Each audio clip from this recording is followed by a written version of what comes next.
Hello, and welcome to Confidently Wrong, a show by regular dudes talking with confidence about content we have no right to speak about with any kind of authority, but do it anyway. I'm Wesley Nakamura, and as always, I'm joined by award-winning director Brian Redondo and Savon Jones, aka Captain Vonnie. This is episode 145, and we show some love to the X-Men animated series from the 90s and the current reboot that is premiering now on Disney+. Thank you for not judging us too harshly for some of the audio issues that you're going to hear in this episode. We had some difficulties getting our software to record everything properly, so it might not be as high quality as you're used to. I'm still confident that it's going to be the best show you've ever listened to, and well, hey, if it's not, you can always ask us for a refund.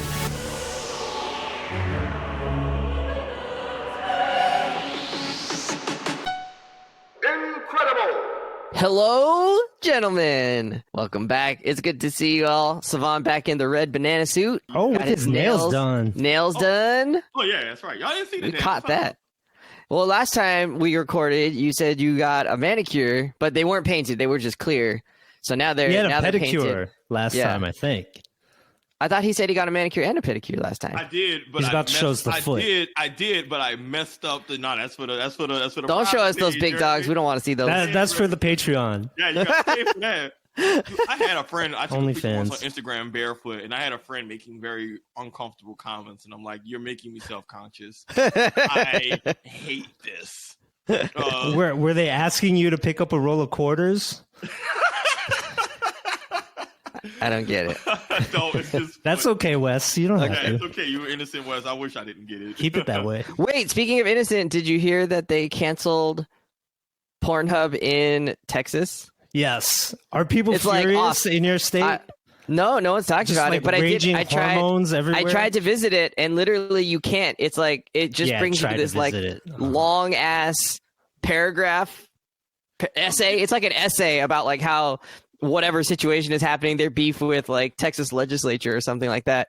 Is it a like- sexy essay at least? No, it's just a Very corporate. yeah. It's very much like we're in the. It's like when when DirecTV like gets into it with like Channel 4 or you like NBC, Yeah, and then they don't NBC carry just your like sports teams. yeah, exactly. And they games. start Yeah. saying like, if you want this back, please talk to your, cable provider or like call DirecTV and let them know. It's very much like that. It's like call your legislature. If you want Pornhub back, yeah. But Louisiana got the same thing. How we had that happen, like I don't know, like a year or two ago, a couple years ago. Well, I read that was You gotta register. You gotta upload. You gotta register your yeah. ID and all that. But who you know so you can still access it.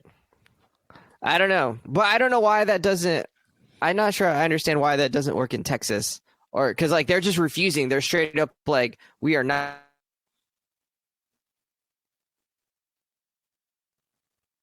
The holdup is there. They but banned them. Hilarious that all these Texans can no longer access the porns. All right, sorry, that was a side tangent. Just a little technology like hilariousness that I'm in Texas. I did get my nails done. Got a nice little like I don't know, just like shiny. it's got a chrome finish. It's like a shiny. Yeah, I love that kind of tacky stuff. So I'm with it. It should have never put me on getting my nails Grab that color, but this shit is it's nice. A very fun form of expression. So I can't pretend It I'm is. clean. It is. What are you expressing? That I like colors and shit.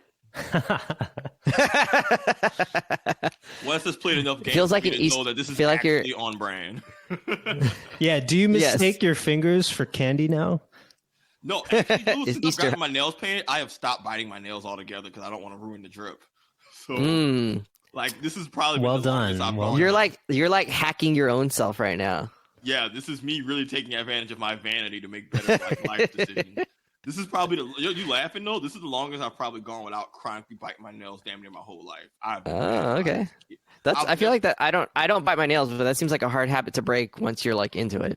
I am awful at scratching people. I'm one of those. If I scratch you, you're getting the nubs of my fingers. You're getting bad, like a declawed cat.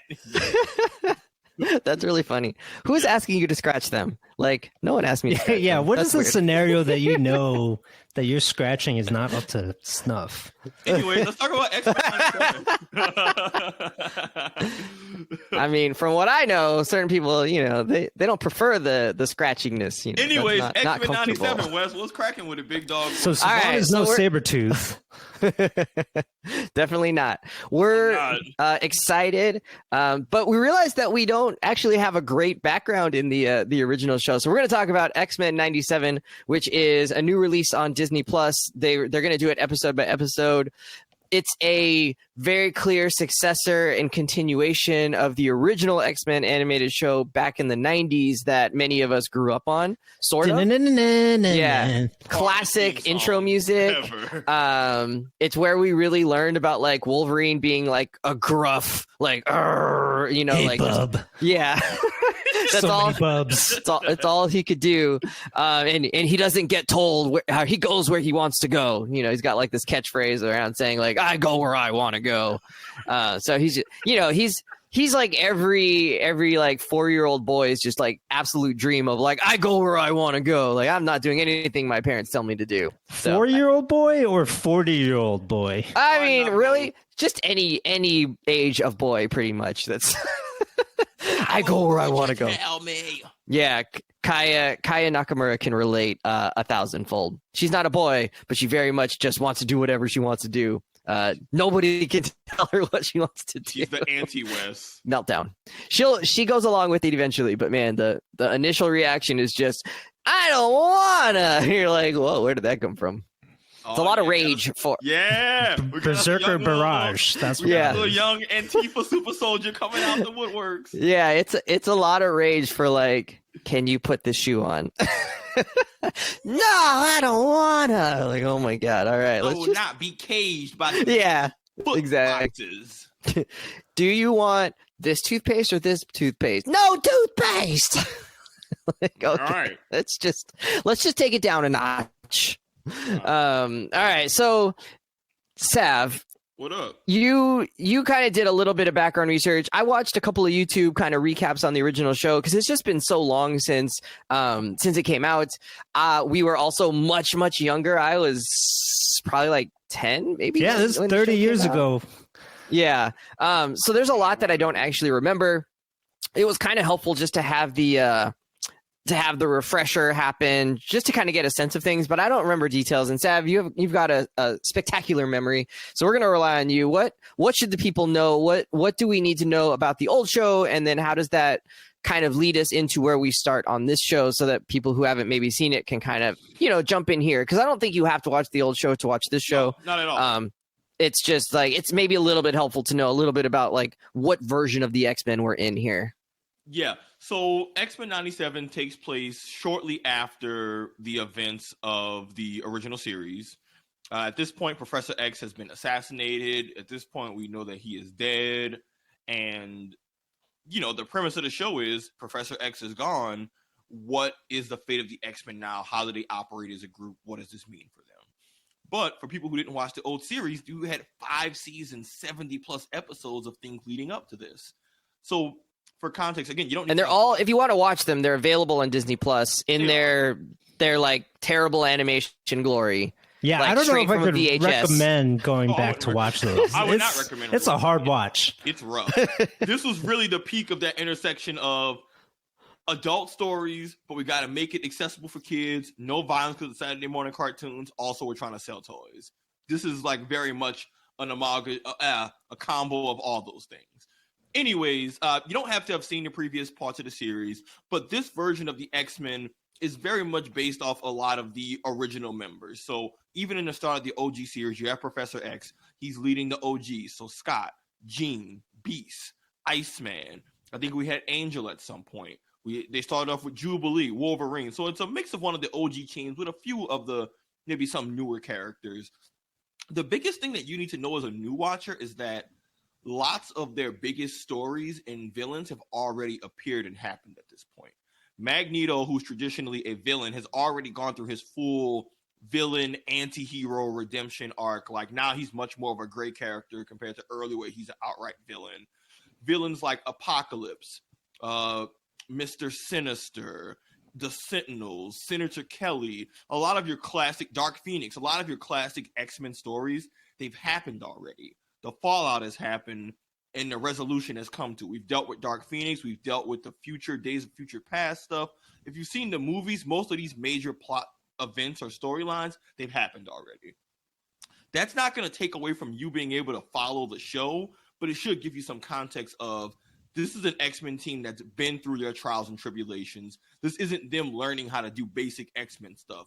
At this point, they are a fully formed team. Scott's a leader. You have the OGs. We're even at a point where we're starting to bring in some of the new younger blood with characters like Sunspot, who were actually a part of the New Mutants, right? Which was that second generation of X-Men X-Force they did after the original. So, yeah, I think that's the biggest takeaway, is that you don't need to watch the old show, but know that this team, this isn't them. This isn't their origin story. This isn't them in their infancy. This is them as like a team, trials and tribulations, battle scarred. In fact, they've lost their OG leader and have to really figure out what we are.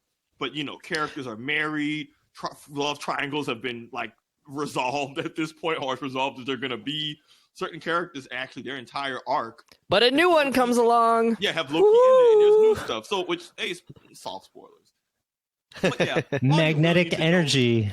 All you really need to know is that this team has already existed for quite some time. And so we'll see in future episodes how many callbacks they have to characters who have either previously appeared or are no longer there. But so far, it hasn't stopped me from following the show. I say this as someone who watched the show as a kid, but doesn't remember anything because I was a child.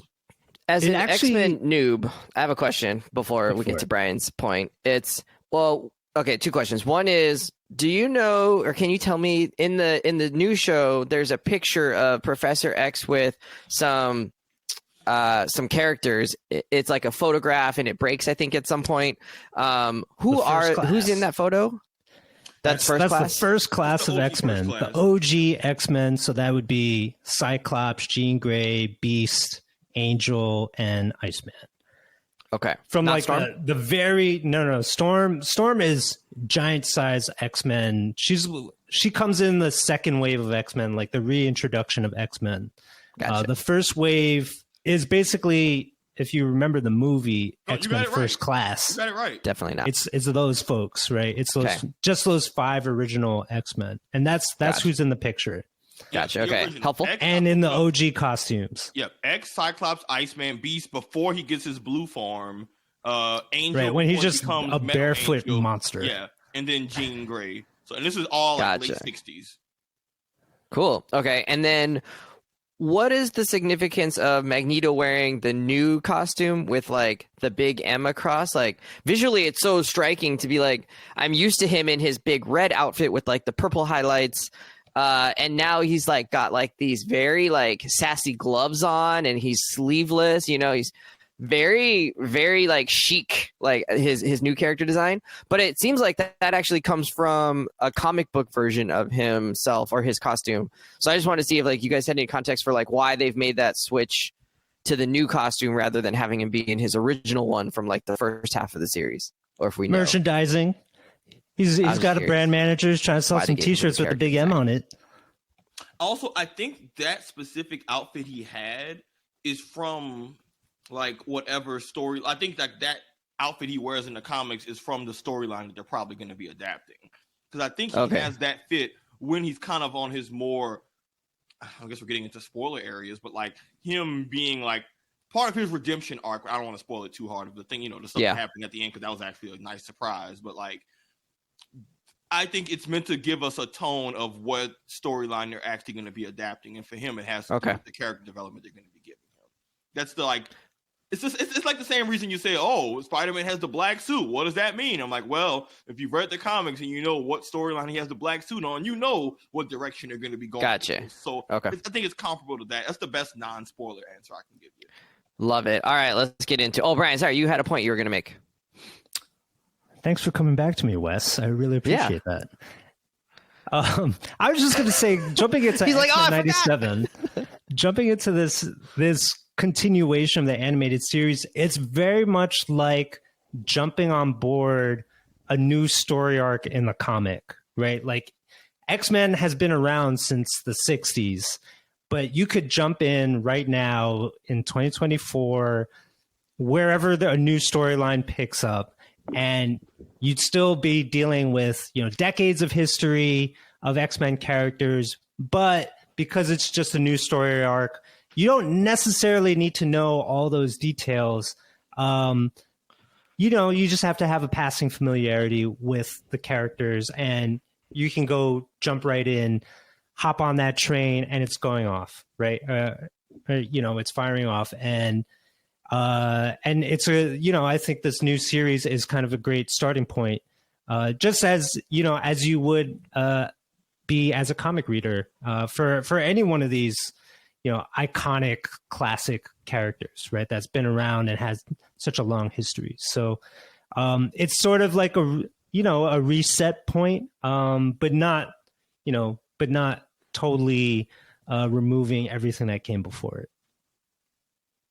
Yeah, and we're gonna try and do this with mostly not a lot of spoilers. I haven't seen a lot of people who have jumped too far into it. It's also hard to do spoilers. We've only had 2 episodes out of a 10 episode series, so I think that'll be okay. If you haven't seen the show yet, you could still enjoy this pod, not a problem. Sav, what was your original relationship with the original series? You said this debuted in '92, so you were very small. A sperm? Yeah. I was born in '93, so this show came out. So I was still like in my mama's womb. I think it came out. But you said you did catch it sometimes. I would watch it as a kid in the sense that, I watched it in the sense that as a kid, I knew the theme song. I knew I liked X-Men. I knew I sat in front of the TV as a kid watching the X-Men characters do stuff. But this is the early 90s. I was a child. I don't remember any of it. I remember more from probably watching reruns when I was a little bit older. But even then, by the time I was old enough to even appreciate reruns, right? Because even in 2000, I would have been 7 or 8 or whatever. Even then, at that point, I was watching X-Men Evolution, which we talked about how that was my definitive X-Men cartoon growing up. I was 7. It was hot. It ran from me being 7 to 10 or 11. That's my perfect, impressionable youth age. X-Men, the 90s show, is more of comforting nostalgia, a dope theme song, and lots of familiar character designs. Not a lot in terms of me remembering the plot. In fact, none of me remembering the plot. I'm in the same boat, even though I'm much older. So it was on when I was younger. I think part of the issue for me was a lot of times I think it only came on the weekends. I'm not sure how much Saturdays. It was on. Yeah, I'm not sure how much it was on during the weekdays, but that just meant I was just I wasn't really watching a ton of Saturday and Sunday morning cartoons. I got to watch cartoons mostly in the afternoon after school when my parents weren't home. That was much easier than trying to pull off the TV on a Saturday when everybody else was home. My parents what were did they have you do instead? Yeah, they were like, did you do your whatever, what I don't know. I'm sure, and especially into middle school. In the middle school, I was definitely not watching cartoons. I think on Saturdays, maybe I could sneak in a little bit of time before everybody got up, but then TV was off. I think for a while. You were living under a dictatorship. Yeah. What the hell? And we didn't have cable. I missed out on all those Nickelodeon cartoons. What were you doing? I don't know. Hey, sorry. What was I doing? Hey, I'm gonna keep it a bean. Studying. I'm not a parent. I'm not gonna tell people I'm supposed to raise their kids. Nah, B. If you're gonna have your kid not watching Saturday morning cartoons, they need to be an effing athlete. That better be at practice or at that's the only excuse. Or that child needs to either be a classically trained musician or be jacked and ripped. If you're taking away a prodigy Saturday morning cartoons, they need to be badass at something, because Saturday morning cartoons is a defining part of just the human experience. Don't at me. I'm not fielding questions. I don't know if that's still a thing though, because so much has changed. I wanted to talk about this at some point around how television consumption is so different nowadays. But my relationship with the original show is very much I don't remember very many details. I remember Morph died in the original show, even though I don't really even know who Morph is or why he's important or what his power set is. I was really surprised he showed up in one of these new episodes and took on 3 different people's powers, and I was like, oh, I thought he could just like shapeshift, but he actually like takes on their powers at the same time. So like that was like that's how little I remembered about Morph from before a little bit. Like sometimes he doesn't take on their. I don't think he can do the projectile stuff. No, he can copy your physical characteristics, but if you were like the different version of the show. Yeah, he can copy your physical traits, but you can't like, can't shoot beams if you can shoot beams, or be psychic if you can do psychic. But he could become Colossus, I think. Yeah, if it's like physical, or he became Blob and became really bouncy, or they use they them pronouns. Oh right. He became the Blob, like a non-berry, more of just like person, which is cool. Makes sense for a shapeshifter. Yeah. All right. So, Brian, did you have a similar experience, or were you like a big fan of it? It was my 90s experience. It's the only thing I remember from the 90s. Good Lord. And you remember it really well, X-Men right? Like was defining for me. Yeah. Wasn't it so cool? Like in your head, you're like, man, that was like a really great show. It was the most amazing thing on Saturday morning cartoons. It's like if I could catch it. If I could catch it, that's the real issue. Who knows? It's like, when you're a kid, you don't know what time it is on. I was so obsessed with X-Men. I had the Marvel trading cards. I had the X-Men trading cards. Oh, you were X-Men, into the it. animated series was awesome because it looked like the comic books, unlike, say, the Batman animated series, which had a very different art style. X-Men, the animated series, really followed the comic books very closely. And there's also around the time when I started buying and reading comic books on my own. Okay. So it's very much part of this ecosystem that I was enmeshed in. But I was still just a 10-year-old. I didn't really know what time it was on Saturday mornings, and some Saturdays were different than others. Yeah. And I played sports too. As a kid, so I missed a lot of episodes. So like these story arcs that they did in the show, like I couldn't remember any continuity because we didn't see them all. It felt like they didn't even show them in continuity, right? It's like you would see one random episode that had Mr. Sinister in it, and the next episode had Apocalypse, and it was like, okay, what?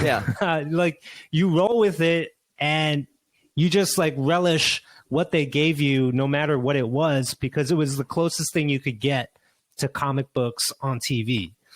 But for sure, like all of it is very alive in my mind. Like the theme song, the opening credits, the love stories, like Gambit and Rogue and all of that stuff. Like it is very much defining for my youth. So X-Men 97, when I found out that was coming, like, of course you don't really want to revisit like childhood Saturday morning cartoons, but this one out of any of them, this is the one that you want. Nostalgia bait for sure. And it's working.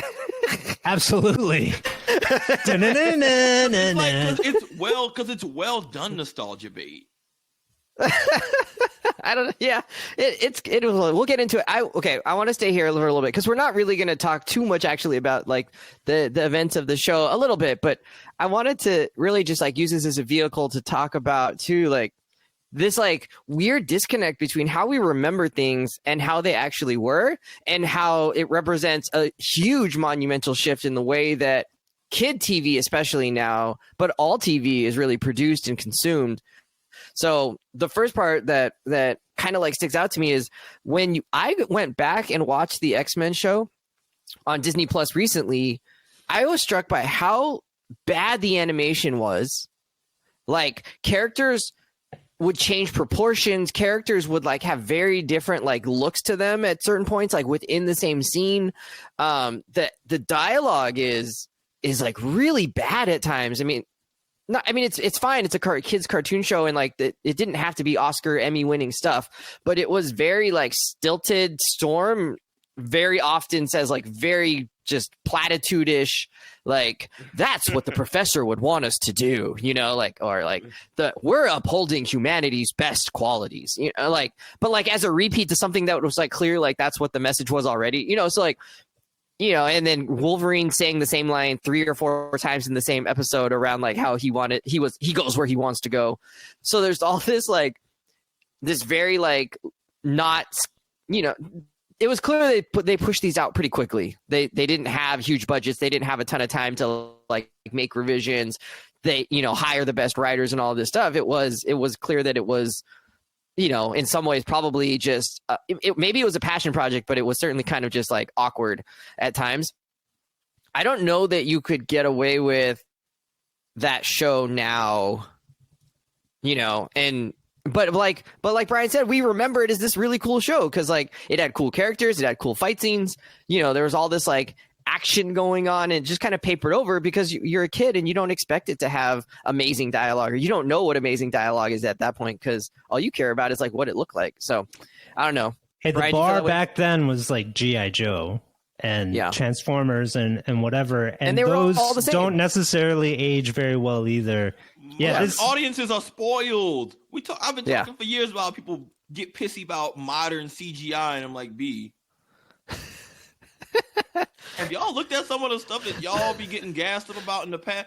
I, in good conscience, like even the MCU, it's hard for me to get mad about some of the modern MCU stuff when it's like, B, look at this X-Men show that existed. In the OG, I was looking this up, in the OG show when they aired it, they had to do delays because the production wasn't getting done. The animation studio almost got the contract canceled by Fox because of errors. They had parts where in the actual live it said remove this scene. Remove this scene. I'm like, they didn't remove it. People got some short memories, and folks got some people love them some rose tinted lenses and glasses. Bad things and mediocre properties have been around forever. But man, the test of time will let you ignore some really shitty things. Yeah, our memories. Phantom Menace, I'm looking at you. Our memories just completely blocked out. I miss the old days. I'm like, do you? Yeah. Because I'll still take the worst Marvel stuff now over some of the stuff we got back then that was just actually disrespectful. Yeah.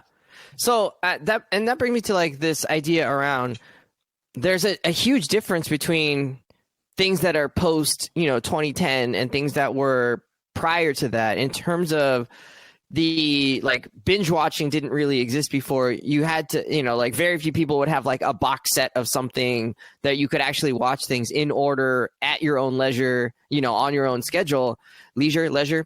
So you were just sort of at the mercy of whenever the channel, the local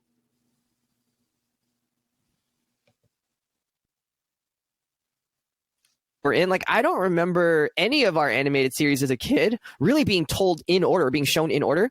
And part of that too was as a kid, you have a different schedule, right? Like you sometimes have practice and you sometimes don't. You sometimes have to go to like this, your grandma's house, and sometimes you don't. And sometimes you have to like stay after school for a band recital or a whatever thing, right? And sometimes you don't. And so you would catch, or you'd go to your friend's house, but then like the next day you wouldn't be able to. So you'd have all these things where your schedule's not always like super consistent. And it was really frustrating for me as a kid to have anything that was like a 2-part series or like a 2-part, show, because I would catch the first part and then I wouldn't know what happened after that. And there was no way to go back and get it, or they wouldn't even show like I do remember like in Superman, they would do like a to be continued, and I would like be sure. I'd be like, okay, I'm going to watch tomorrow. I'm going to make sure. And Channel 5, WB, they would not show the part 2 the next day. What? Why would you not show the part 2 after showing part 1? See, when I was a kid, I don't know. For me, that didn't feel as hard. Like, I had shows growing up as a kid, and I just kind of knew, hey, this show comes on. Because you're right, the viewing landscape was different. You didn't have reruns as consistent. You couldn't just stream and watch things on demand. But I remember for me as a kid, what that meant was, and this is by design, that was my appointment viewing as a kid. It meant, hey, it's Saturday morning at 8:30, the next episode of Static Shock, and them doing the part 2 Justice League crossover. I was like, Mom, let's finish breakfast. The next episode of the Static Shock come on, because they did it from last week. And like I, as a kid, kind of had just had to learn the schedules of my favorite shows because I was a creature of habit and try to hope that my mom wouldn't say, hey, you can't watch TV tonight. I did that with WWE and wrestling. I did it with the Justice League cartoon. I did it with Static Shock, Batman Beyond. But I just think that was the nature of the viewing landscape. You didn't have on demand, so it meant that you as a kid, parent, whatever, especially for shows that had continuity. But it's also why so many sitcoms didn't have it, because they were by design meant to be easy to pick up. But for shows that did, especially as a kid, you just gotta you better tune in that week. It was the same with watching Toonami and Dragon Ball Z, and I don't know. For me, I guess that was my viewing experience as a kid, was just you had to lock in, and if you missed it that week, either be mad at your parents or mad at whatever happened, but you better talk to your friends and catch up, because otherwise you're just SOL. But the game has changed. I don't know. I'm just on the side of, I don't want, I actually didn't want, as a kid, I didn't want these long arcs to be occurring in my cartoons. And when they did, I actually would feel frustrated, and so I think it's a different era, right? Today you can do this, and X-Men actually did do a lot of continuity things for the old show. I just didn't remember that they did it. They would have part 1, part 2, part 3, and a lot of things sort of connected in order.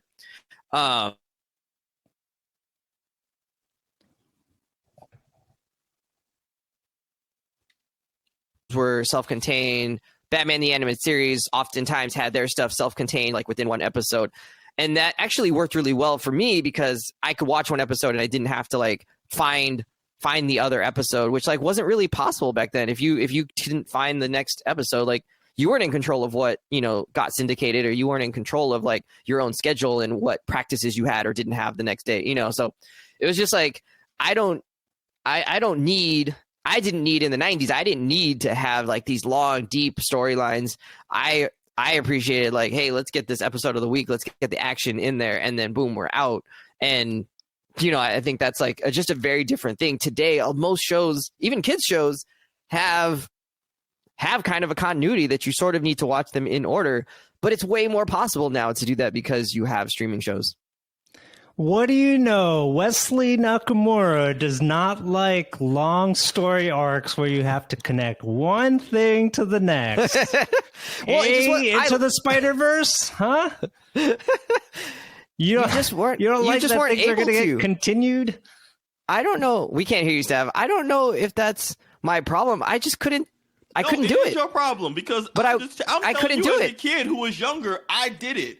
I remember distinctly as a kid, I was like, yeah, but my schedule and my situation didn't allow for it. Tough cookies. Oh, he said titties. Tough titty. Especially for comic book stuff, long form storytelling isn't that super new of a thing. It's just more easily accessible. But even in the 90s, all those X-Men, Batman, all you talked about it, all those cartoons Ben were doing that. But I think that's a part of the superhero genre. And some of them were good about still having one-offs, but they said they had some episodes that were long-form continued. Even Teen Titans. Some episodes where you could watch it in a vacuum and you've missed nothing.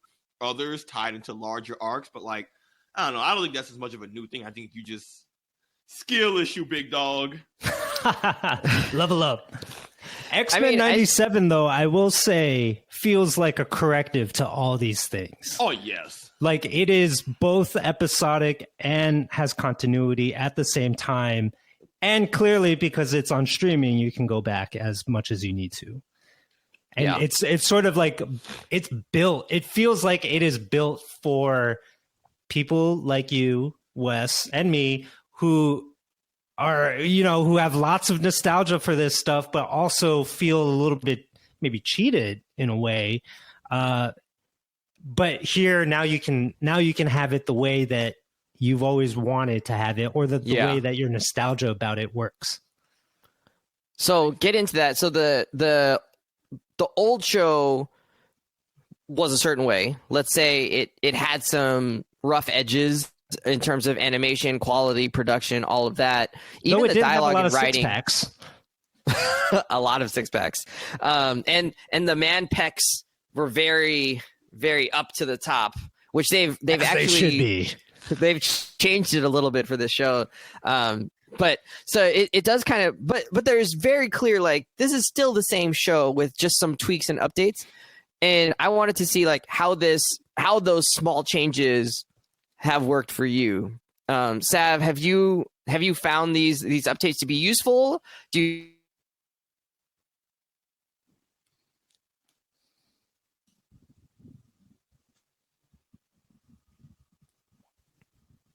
Very well worded, Wes. I think your children are stomping on the router right now because your question didn't come through. But in terms of how I feel about the updates, my biggest thing I'm appreciating is that I like them committing to the old school art style, but then just still saying, hey, we're not going to change the art style, but we're going to up the animation. We're going to make this better. We're going to make it cleaner. It doesn't feel like it's so, like, it keeps the authenticity and nostalgia of the old school style of the art, which is great, but they just make it not crappy animation. Like, that goes a very long way. So it has that stylized feel, but also, the animators are actually busting their butts. And, I think it shows best in the action sequences, which... Oh, yeah. In the old show, those action sequences were hard to watch. You can barely show anybody getting their ass beat. These are characters with really cool power sets that lends themselves to people getting their ass beat, and you don't get a lot of that. In this, and it's clear that the animators and writers are having way more fun actually demonstrating what these mutants can do. My favorite part about the new show in terms of corrective lens is that, and I would say more so than almost any X-Men animated, or more than most superhero animated stuff, I go as far to say, they have fun showcasing people's powers. Like, oh, clearly. I was, no lie, on God, I was nerd freaking out over the Cyclops scenes that they had. Oh my God, they really amped him up in this. And it's dope because they kind of low-key have made Cyclops into a bit of a hoe in recent years. Like, I think the Fox movies, they did not like Cyclops. No. So because they know he's not the likable character. Yeah, they know but that. they made him, but in the comics, Cyclops is supposed to be like the Captain America of X-Men. He's a tactical leader. He's smart. He got hands. He'll do whatever for mutants. Like, people, I think, especially the movies, they forgot that, hey, Scott got the laser beam, but he's also just badass in almost every other aspect. But they're too busy making Wolverine take all his coolness and make him look like a hoe. And, have Wolverine be the one who loved Jean. Like, those X-Men movies really screwed over Cyclops, man. They killed my guy off screen. You're probably right. They killed him off screen. Wolverine is just sunning him the whole time. He doesn't get any awesome, really dope sequences and stuff. Now, first episode of this, Cyclops blasting fools, piecing dudes up, using his laser to relocate himself. Yeah, that is a new use of his optic blast. Yeah. I don't think I've even seen that in the comics before. Oh, I wanted to know that. So that doesn't come from the comics. It does, but so here's the thing. Cyclops' biggest issue, besides the Fox movies hating him, is that people don't really understand what his power is. You see red laser and think, oh, it's like a Superman heat vision ray or a Homelander laser. But it was never that. It was never a heat laser. It was a concussive laser. So you kind of have to think of it more as like getting hit by his laser isn't you getting burned through the chest. It's you getting punched in the chest. That's like the best analogy I can think of. And so they're leaning hard into, no, his beams create concussive force, not heat energy. And so obviously it's a superhero genre. You're playing around with the physics a little bit because some of the stuff like this man's got to have the strongest neck in the world to do something. But like, so, suspend your disbelief the iron neck. Bit. But they're leaning into Cyclops is so good with his powers that he can shoot beams that are small enough to be like a slap to the face or strong enough for him to actually relocate himself. And them flexing his skills. So now Cyclops looks badass, but also it's like, hey, he might not be the strongest X-Man, but he's clearly one of the most skilled. Like, when the plane blows up, oh my God, when he's skydiving, he confirms, like, they literally, like, so Wes, I know you had some tech issues. You were asking me things they corrected. I said them just showing off the flavor and fun of these different powers characters have, and them course correcting Cyclops, who I think has kind of gotten shafted over the years. But like, it almost reminded me of like when Captain America jumps out the plane, right? And it's like, hey, yo, where's the parachute? You're the lands on the shield. You're the closest thing to a dude on this team. Why are you the one without a parachute? And, he waits for the team to be all safe, right? They did little things to show, hey, Scott's like a badass. Yeah. The whole team's falling. He's like, all right, wait, Rogue, you saved one? All right, you saved one. All right, everybody good? Cool. Badass mode, skydive. Yeah. Laser save. Land. Yeah, laser save. Like, that was crazy. That was an Iron Man type move. My jaw dropped when I saw that. I was like, I did not expect that. But him making sure that the squad was good first, then he goes into the sky, like little stuff to show, hey, yo, Scott's a leader, yo. You need to. I'm just glad they're giving the reins back to him instead of Wolverine kind of just eating up all the screen time. He's still a badass, but like he's not the leader, and that's okay. So when Scott lands and it's just like, to me, my X-Men, I was like, oh, this is the hardest shit I have ever seen. And Wolverine's playing the background in this. And that thing. And I think that might be true. That might have been true in the original animated series. I can't remember for sure. But it was love triangling over Jean so hard that, yeah. It's a bit much. And it made me realize it's those Hugh Jackman movies that really amplified Wolverine's role and status within the X-Men. Like, usually all that stuff kind of, I feel like it happened in his own comics, in the comics world, right? Like, they saved Wolverine storylines for the Wolverine comic, but when it came to the X-Men team, you know, he was an important player, but he wasn't always the main focus, right? Like, that shifted a lot in the comics, where everybody really got more of their due. Yeah, and that's what's happening in X-Men 97. It feels like so far. I mean, it's hard to deny Wolverine's just like awesomeness, though, just as like a character and what he can do. I think he's overrated, or I think he's like Hulk in that. Yes, he's good, but if you oversaturate him and he starts to take over the stories of the people around him, it sours you on the character. Because I think Wolverine is cool. He did not need to meet one of the main focuses of all those damn X-Men movies. Because I said before in the pre-show, right? That was the same issue with Jennifer Lawrence and Mystique. Like, Mystique's a cool character, but she monopolized so much of the plot and story that it took away from other characters, which in an ensemble cast series like X-Men, you have to be very sensitive to.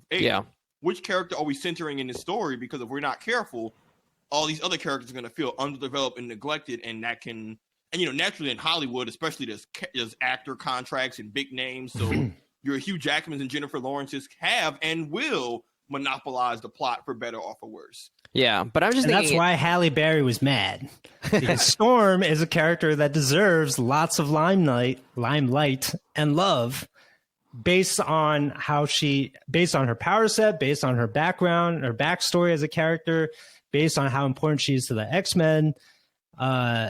And yeah, that was like another missed opportunity. However, I will say she's too strong though. She's too strong.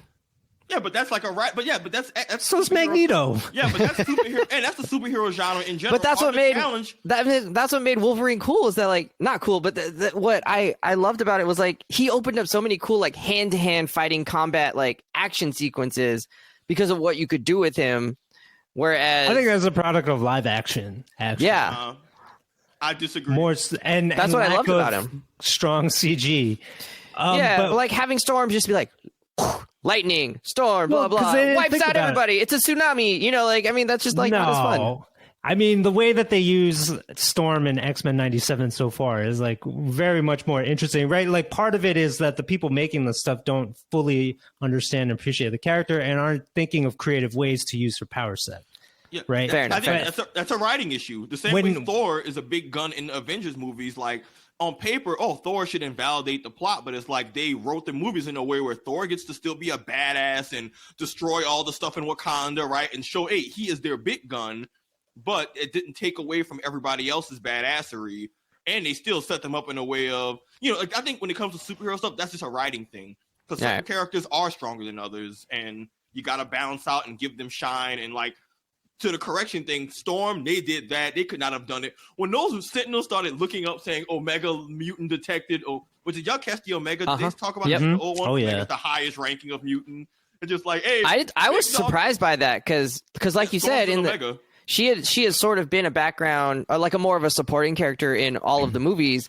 So for them to be like, she's an Omega level mutant, I was like, oh. That's why. She should be their most powerful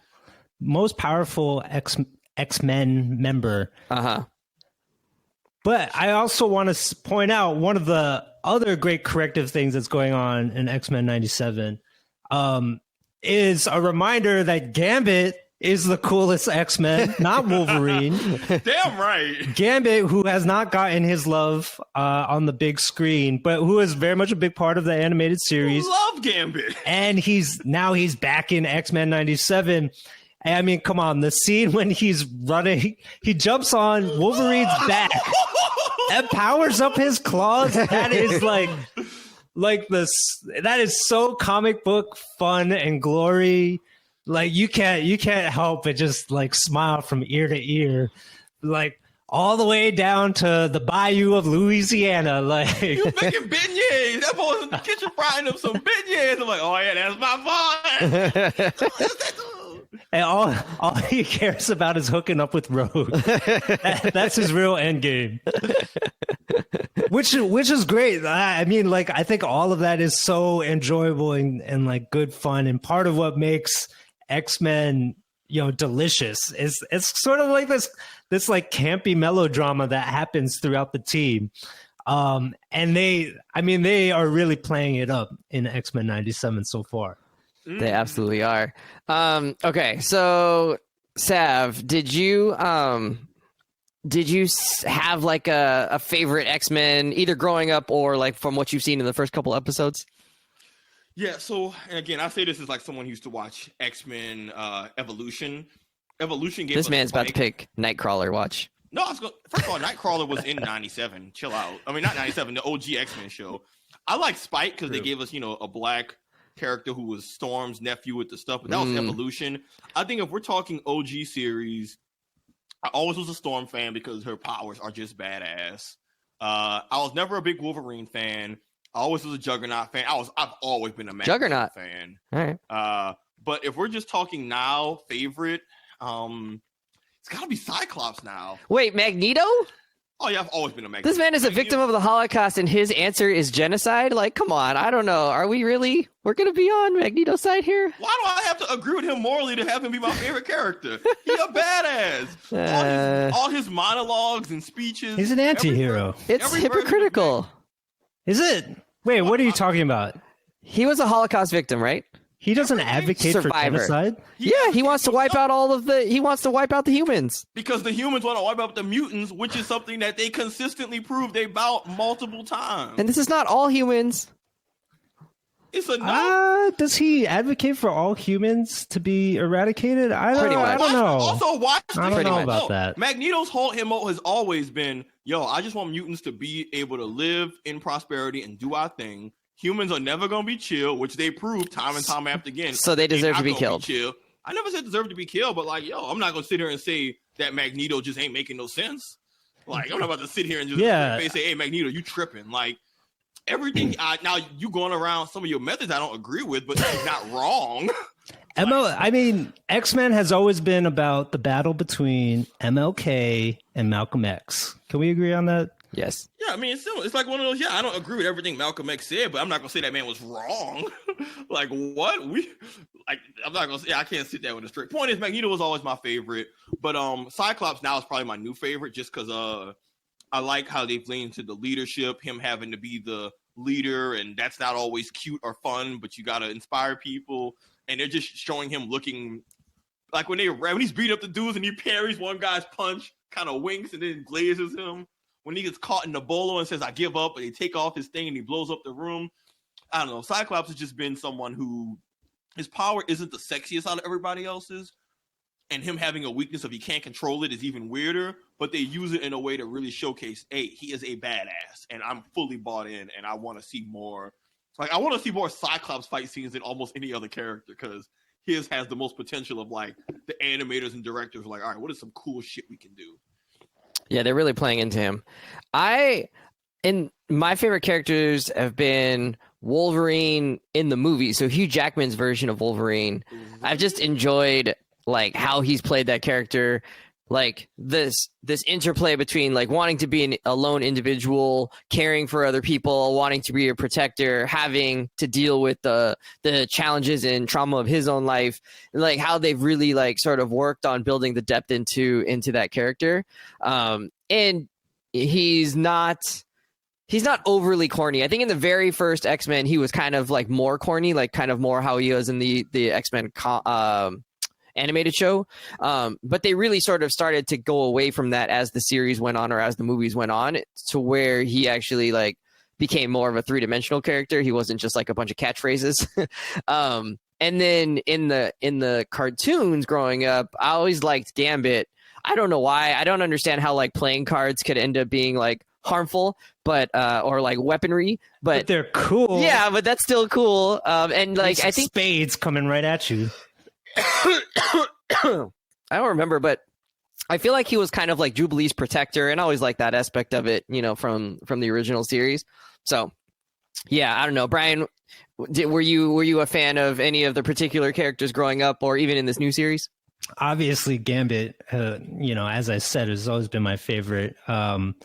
You know, because he oozes coolness is a big part of it. Yeah. But I also want to shout out Morph, who's like a phenomenal character, who somebody that kind of didn't. I don't think he's gotten a lot of play in the comics, but has always sort of been like an interesting character that pops up in the animated series. And in X-Men 97, the moments that he's on screen, he's wild. Like transforming into the blob so that Wolverine can bounce up. Yeah, he's a human trampoline. And then, you know, joking around with Wolverine later by, you know, hey, man, you want to drink some beers? Like, no, let me now transform into Sabretooth, your mortal enemy, because I know you just want a roughhouse to get out some steam. To then when he shows up at the UN, also, why are they having a trial at the UN? That makes no sense. But anyway, shows up at the UN to fight the FOH. Fuck out of here, Friends of Humanity. To fight them, and then he's morphing into Psylocke. He morphs into I forget who else. Lady Deathstrike. Oh, Lady Deathstrike! Like that was. I mean, I think that is just super cool. Omega Red, he turns into at one point. Yeah, I think that is just super cool, and I'm so glad that they're having fun with his power set. That's like cheat code, though. They have to be careful with that.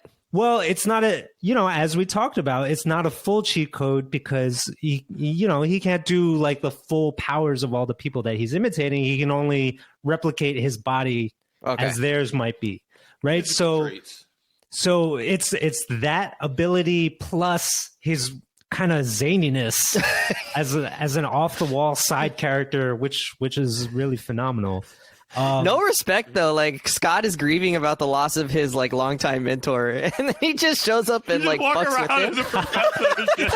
I'm like, oh my god, great troll. It's okay, my son. Yeah. He said, Morph, stop being a creep. Yeah, Morph jumped. That could have gone much worse. Yeah, but like Morph was definitely. I'm with Brian though. Morph, I was very neutral. I had no feelings one way or another because I didn't really watch the cartoon closely and have never really had other versions of Morph in media I've consumed afterwards. So to me, Morph was kind of a new character, and I became a fan very quickly. I was like, oh, okay, so this character is going to just be a walking X-Men cameo, but also they're actually using the powers in creative and like productive ways of like, oh man, the writers and the people who it's just clear that the folks who are creating in the action sequences and character interactions really have a love of the show and knowledge of these characters and what they can do, because the creativity just oozes through it, and it's clear that like care and thought was put into this. I have one honorable mention of favorite characters. I hope he gets more screen time, but Beast. I love that Beast. You would choose Beast. Why would I choose Beast? I just love that he's supposed to be this generic. He could easily be generic powerhouse character, but man, they lean into his nerddom so well to emphasize like, hey, to be clear, Beast being strong and shit is a pleasant bonus. His brain is the real like asset here. Even when they're fighting the Sentinels, like I know it's a little cheesy, but just the fact that he yeeted himself into a Sentinel, reprogrammed it, and used it as like just a battle offense. Like, let's go. You could have had generic, oh, Beast is strong. It's like, yeah, Beast is strong, but Beast is smart. Or Beast has his scouter, and he's just giving the team just like update reports of, I don't recognize this person's face in our database. Or I don't know who this person is. Or, based on according to my research.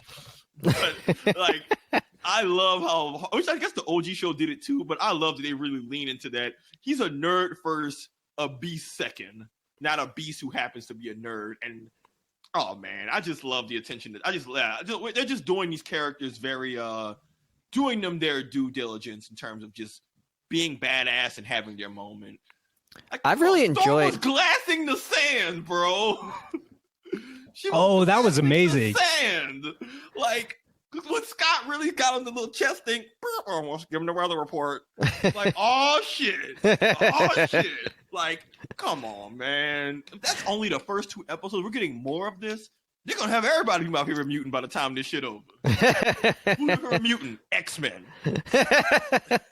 I've actually really, talking about like compared to the first one, they've really softened up some of the like really like stiff dialogue. It's still campy and still like so campy, cartoony, but in the best way. Yeah, but they've done something here which is kind of like really difficult to pull off, which if they made it still campy, but not to the point where it's like this is like boring to watch. I don't know. They've somehow found this like weird balance that's like really good, and it matches our modern sensibilities of like how a cartoon could be, even if it's like kind of sort of like aimed at kids, but it's also sort of aimed at like our age group who like remembers the old one, right? Like this isn't actually aimed at like new kids, because new kids don't want to watch this. They want to watch something like a little bit different, right? So, or they want to watch anime.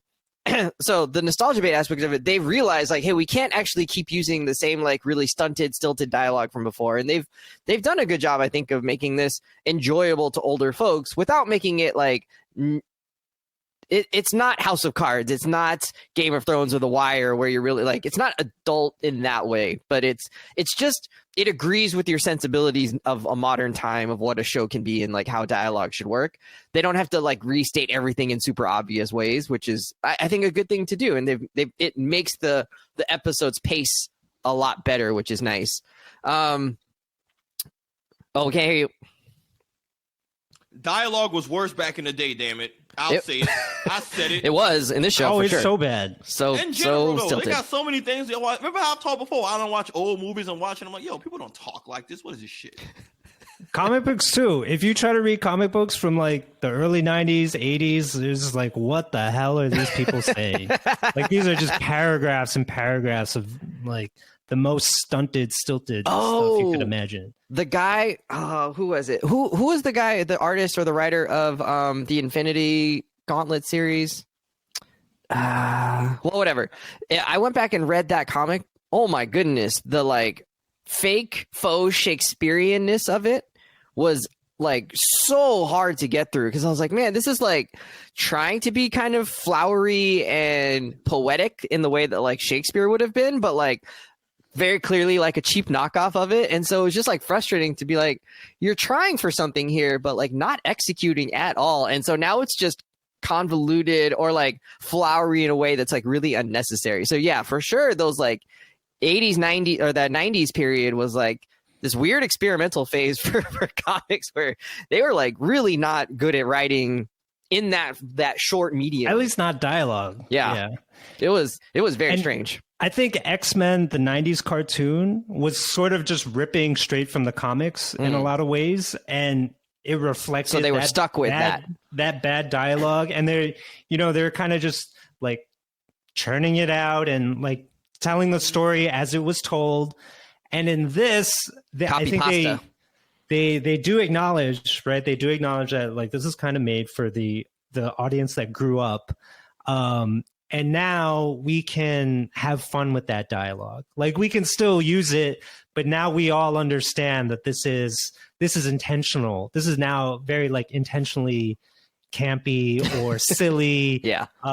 Befitting various characters. Like the way that Magneto talks is, he like takes on this noble air and is also very flowery in unnecessary ways. And Wolverine is still doing his like, hey, bub, like that kind of foolishness. But the way that they're utilizing it, though, it feels as if almost the creators are winking at us. Like, we're all eye to eye here on what we're trying to accomplish. And it's not winking the way that MCU does it, right? They're not trying to almost poke fun at it. They're just saying like, we acknowledge that like we all enjoy the campiness of what's going on. Campy doesn't have to mean bad. You can be campy and do quality camp. to your point, Brian, Magneto's speech to those UN people when he lifts them up into space and he's mad about Storm gave me you sycophants. Yeah, it's awesome. Yeah, I'm like, is he gonna call him a bigot next? Like, yeah, bigot. All these things. If I could smite you, and once there was a time where I could have smited you beneath my feet. Oh, but that's true. It was very that was very over the top. But like when watching it, it didn't rub me the wrong way. Yeah, but when that boy said, "Please don't make me let you down," I'm like, this is the cheesiest, hardest shit I've ever heard. Yeah. I was like hard cheese. And he even gave him that little cheeky look, like, don't make me let you down. It was like a triple entendre of, I don't want to drop you down, but hey, humans, if y'all F up and I decide, hey man, I'm gonna just do me, that's on y'all. But like, it was, and then they gave Genosha a lot of money. Yeah, but then he also was like right in that moment, because he's legitimately trying to like show authentic growth and turn over a 2-leaf. So you kind of can almost empathize with Magneto of, hey, this man is trying to change because everybody's doubting him, and it's like, hey, he's kind of vindicated in his actions, and it's wild. But like, they sacrificed none of the camp, but still kept the quality. I mean, think about the best lines were all campy, right? Like, to me, my X-Men after the but guess what? That's that so shit silly. Was hard. Like, Wes, I promise you, next time we play Apex, to me, my legend. And y'all go. No longer Avengers Assemble. Yeah, no more Avengers Assemble. No more Autobots roll out. Now it's Fanu to me. but they was working that shit though. Or even all of humanity will be extinct. We won't be left behind. It was all cheesy as hell, but like, it was well done. And which I think is the hardest thing, right? Of them not wanting to leave behind that 90s aesthetic, campiness, the outfits, all that stuff, but still have quality dialogue, but still have its comic book roots. That's hard to do, because if you mess up on either one of those, the rest of the show, I think, suffers greatly for it, because then you're suddenly taken out of it. Like, if you hate the dialogue of a show, that'll ruin it for you right out the bat. But you still did that without sacrificing the camp. That takes work. That takes effort, intention, and work. And, we should shout them out for that, because that's not easy to do. All right. So we've seen 2 episodes. There's been a couple of twists that have been really fun to see. I don't know. This is kind of a spoiler. Basically, Magneto is now he's got a central role, let's say, within the X-Men.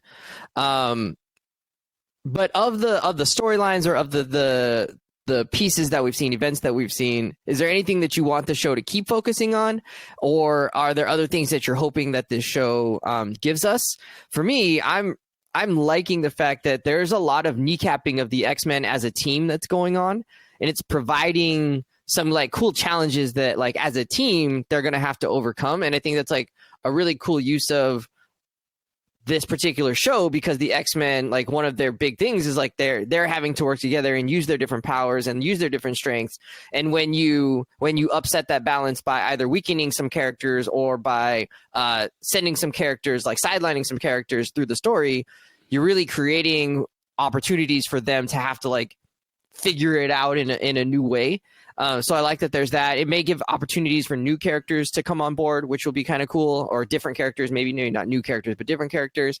So I like that. And the fact that like they're creating some rifts, right? There's some things happening here within the first couple episodes that are going to cause some interpersonal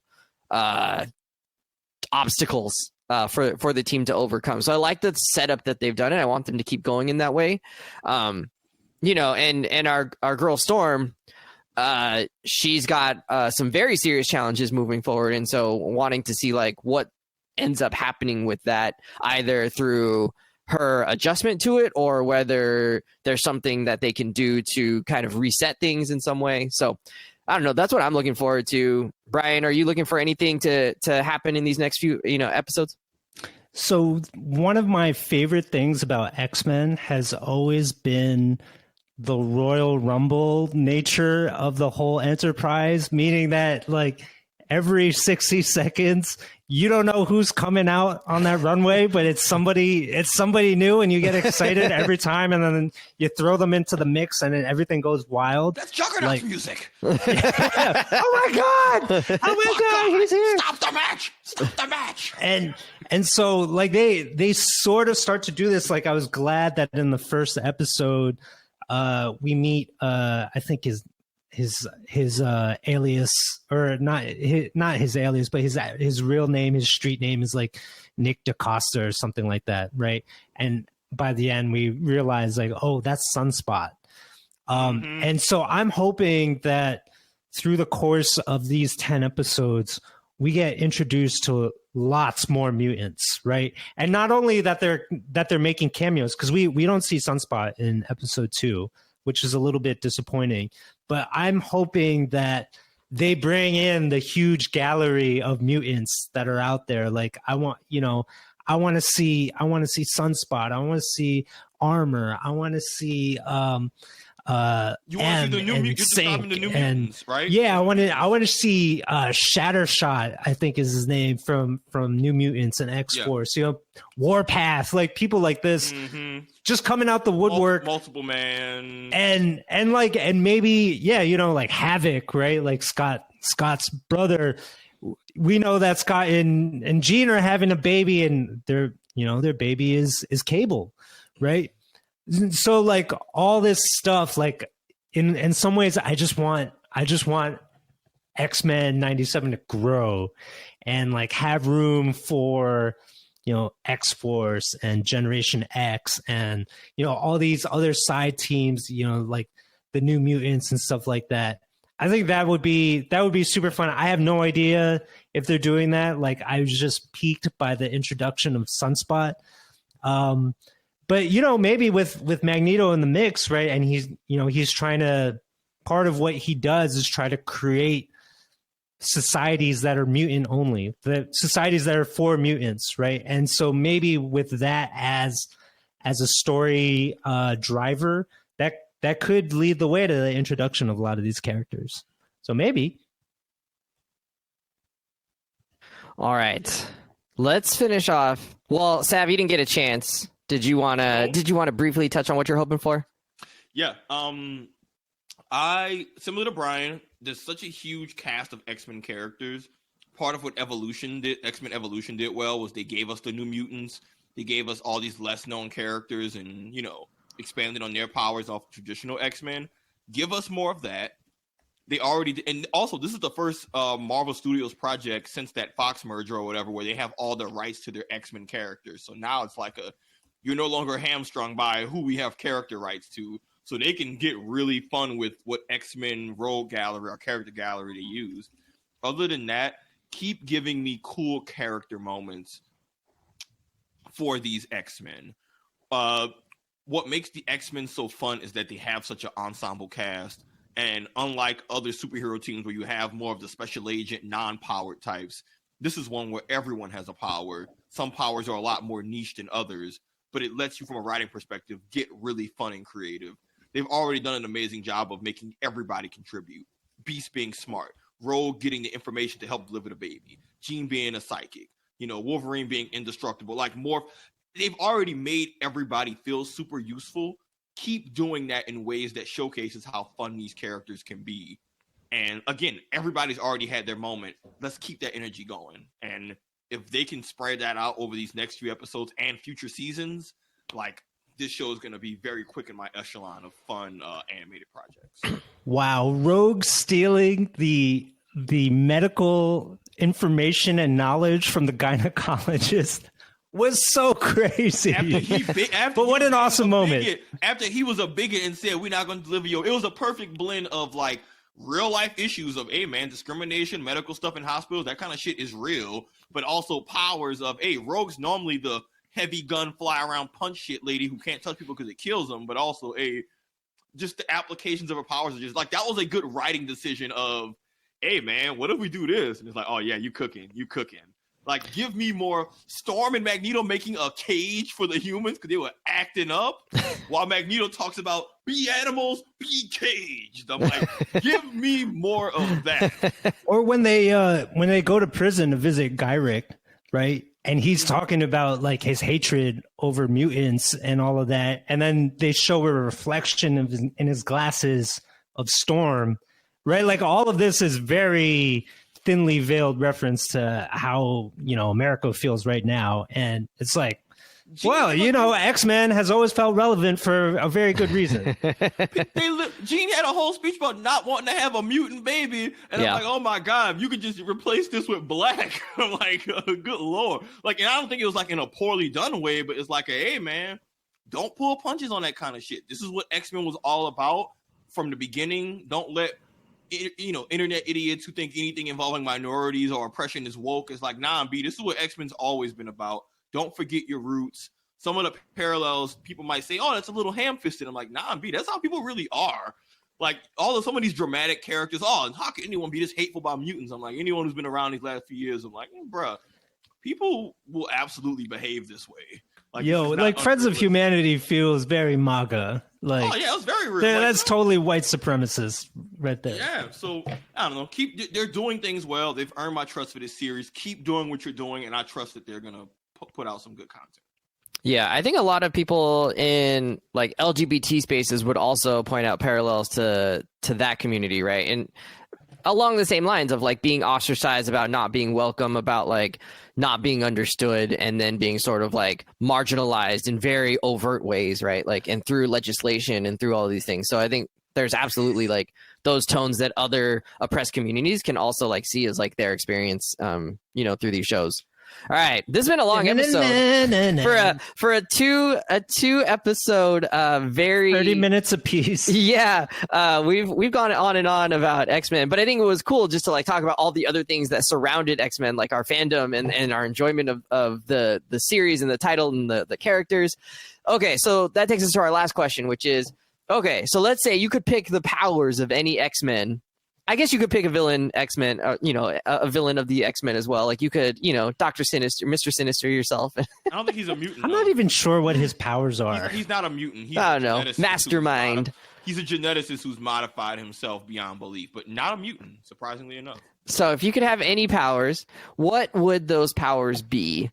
Brian, I want to hear yours first. Well, I definitely don't want any of the telepathic abilities that are very prevalent in X-Men. Like, all of that stuff is like, do you really want to be in somebody's mind? Do you want somebody's mind in your mind? It would break my mind. Yes. Yeah. I don't want to know what people are actually thinking about me. That makes it worse. I think I got to go, we talked about her power set earlier. Omega level mutant, the goddess. Like, I think I got to go with Storm's power set. Like, who wouldn't want to be the next Avatar, right? Like, so would you go around smiting people, or would you go around like healing nature, or a little bit of both? I'd have a little fun for a bit. I'd have a little fun for a bit, and then it's time to go to work as the Avatar. Like, she's straight up airbending, waterbending, like firebending. She could do all of it, man. And kind of, and I do think that there are other ways for her to use her powers that, we don't often see just yet. Similar to like how, in Avatar, like every generation of avatars, they're finding new ways to use those bending abilities. I think the same could be very true about Storm, right? Like the glass thing, that was new to me. And so there's just a ton to be explored there. It's almost like she's kind of like straight out of Breath of the Wild too. Like, Link having these different elemental abilities, and you exist in this world. You're just like kind of like mix and match and find out the way the physical world works. And that would be a very cool thing to be able to do as Storm. Without the cooking, though. Thank goodness. Cooking's the best part, man. I can only eat so many shish kebabs, Brian. You got to learn other recipes, man. All right, I'm going. He hasn't had a big role in this show yet, but I would go with Iceman. I think the ability to like put up barriers, to immobilize enemies, to use projectiles. Iceman seems like a really cool character. He made a brief appearance in some of the X-Men original series, or original movies, not original, the X-Men movies from the 2000s. And I don't know that I don't know that I'd want to be like that version of him, but just having the powers that he has seems like really cool. I'm sure there are some downsides. I don't know what those are. You know, maybe he freezes people he touches or something on accident. So I'd be careful about that, but I'd love his power set. I was trying to think, because I really would like the ability to fly. So I was trying to think of a character that I would love to be that could fly, but like, I don't want to be Rogue. Her like isolation is really tough. You know, and Storm, obviously she can fly. So that would be kind of cool. But Brian, you already picked her. And, you know, I don't know that I'd find it useful to be like, let me call upon the power of the rain. You know, like I don't find that useful in everyday life. Ice would be ice. I could totally, you know, you just like put up a wall. Wes is not a gardener. Wes, you asked for ice powers, and the first thing you said I'm gonna do is throw projectiles and put up walls. I don't need ice powers to put up walls for people and throw things at them. Like I do that emotionally already, putting up barriers. And if you get too close, I'm gonna push your way throwing shit. I don't need ice powers to be cold to the people I care about. But if you do, more power to you. Maybe your baby and wife getting on your nerves, man. Put the wall up. I ain't got time for this. All right, fair enough. And Sav, whose powers are you taking? Oh, I'm taking Gene. I'm taking Gene's powers. You do want to be in people's heads. Yeah. Well, so this is the way I see it.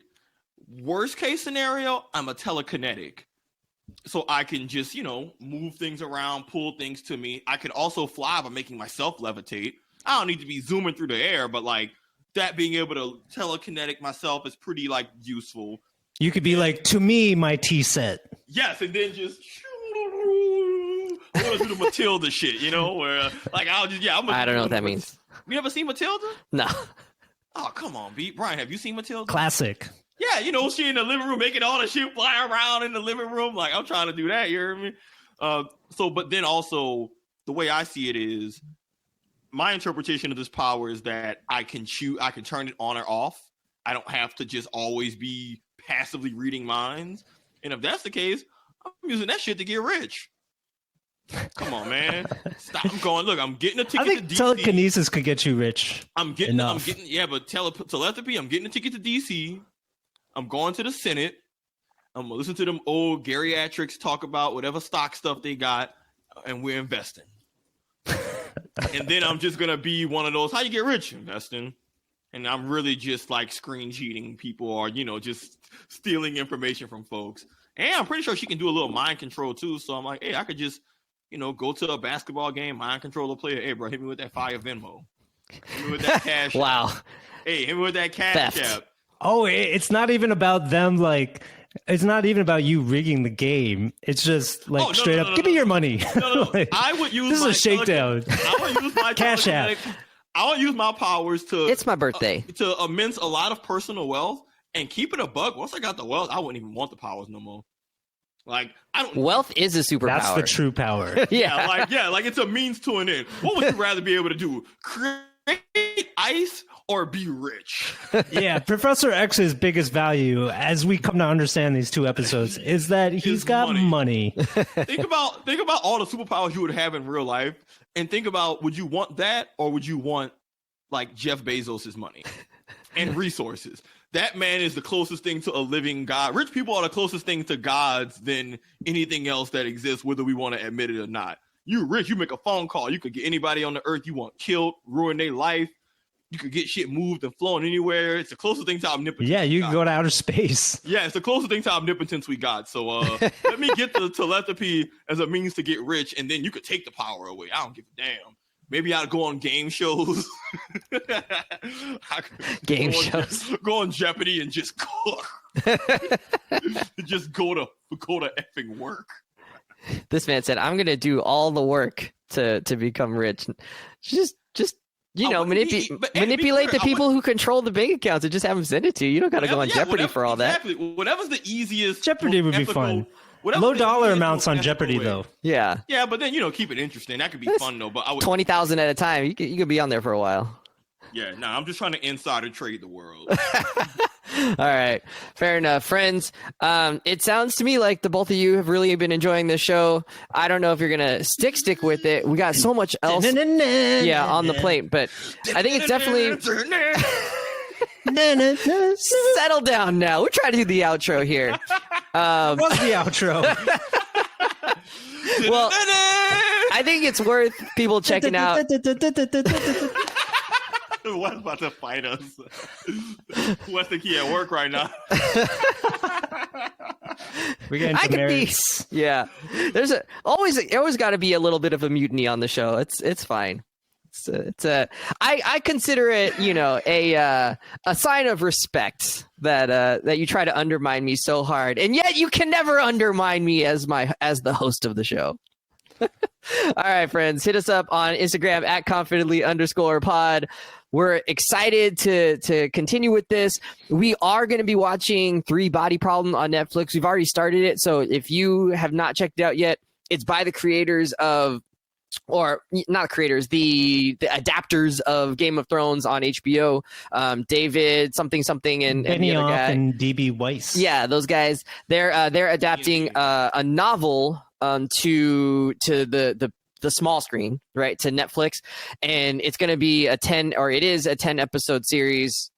Kind of, I don't even know how to describe it. It's very strange and unusual so far, which gives them a lot of, I don't know, possibilities for where this show can go. So I'm excited. I think many of our listeners would be excited. So that's what we're going to talk about next time. So if you're interested, do start watching that, because it's not something you can binge. The episodes are pretty long. They're about an hour each. So you're going to want to have a few episodes under your belt before we get into it. We won't do heavy spoilers for the end of the series, but definitely you want to be in the first 3 or 4 episodes probably by the time we get to the next one. So check that out.